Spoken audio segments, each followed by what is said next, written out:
ठाकरेंनी काँग्रेसकडे गहाण ठेवलेलं धनुष्यबाण चिन्ह आम्ही सोडवलं.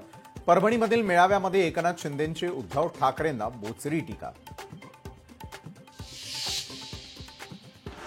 शिवसेना पक्ष चिन्हाच्या सुनावणीची बतावणी सुरू. प्रकरण विसरण्यापूर्वी कदाचित निकाल लागेल यावर विश्वास. पक्ष सुनावणीवरून उद्धव ठाकरेंची टीका. लोकांनी तक्रारी केलेल्या आहेत की कचरा संकलन करणाऱ्या गाड्या ज्या आहेत त्या खराब झालेल्या आहेत. अशा प्रकारे जर बेकायदेशीररित्या कोणी वाहतूक करत असेल आणि कचऱ्याचं संकलन करत असेल तर त्यांच्यावर निश्चितपणे कारवाई केली जाईल. परिवहन मंत्री प्रताप सरनाईक यांनी कचरा संकलन करणाऱ्या गाड्यांच्या विरोधातील लोकशाहीच्या बातमीची घेतली दखल. सरनाईकांनी या गाड्यांवर कारवाई करण्याचे दिले निर्देश.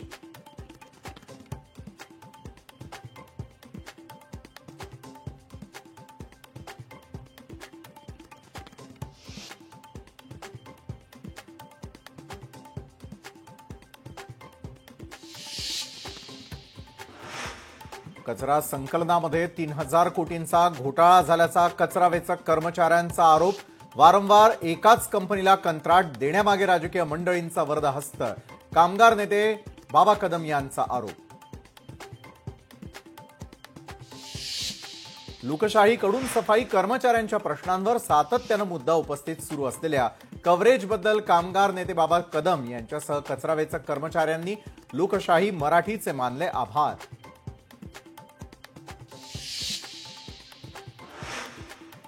पुण्यामधील पार्थ पवार जमीन व्यवहाराची संपूर्ण माहिती पार्थ पवारांना होती. अंजली दमानी यांचा दावा. पार्थ पवारचे अमेडिया कंपनीमध्ये 90% पार्टनरशिप असून पार्थ पवारांवर गुन्हा दाखल व्हावा, दमानी यांची मागणी. पुण्यामधील पार्थ पवार जमीन व्यवहार प्रकरणी अजित पवारांनी उपमुख्यमंत्री पदाचा राजीनामा द्यावा. अंजली दमानी यांची मागणी. राजीनामा दिला तरच निष्पक्ष चौकशी होणार, दमानी यांचा दावा. लोकशाही मराठी ऐका, पहा, जागरूक रहा.